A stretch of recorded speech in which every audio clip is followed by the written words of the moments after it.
Começa. Era uma vez um jardim bem lindo.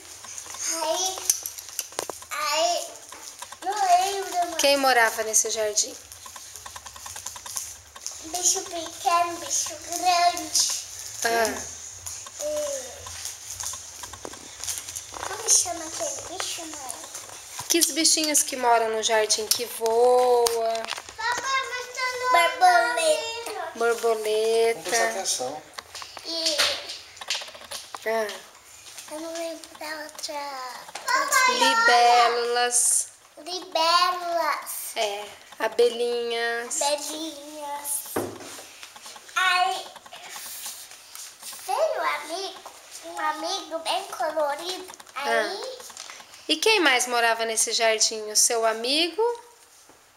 caracol Qual caracol? tava triste. Tira o papel para mostrar pro papai o caracol que tava triste. Aí veio um caracol bem colorido. Aí o caracol colorido falou assim: o que aconteceu? É porque eu não tenho cores.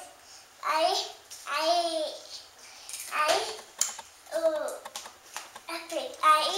ele falou assim, caracol bem colorido: por quê? Porque eu ainda não conheço Jesus. Aí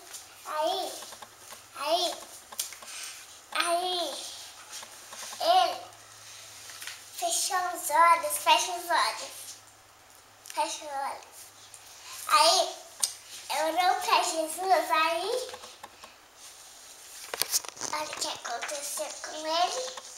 Aí ele ficou feliz e virou coloridão. Muito bem, que legal. Vira pra cá, Carol. Jesus coloriu a vida dele?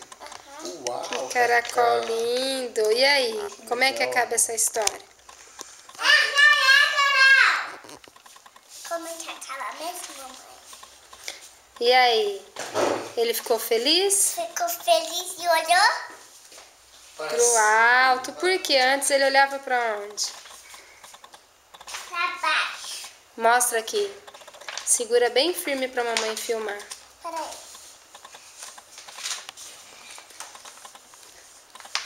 Ah, ele era triste, olhava pra baixo. Aí ele olhou pra... Sim. Vamos ver.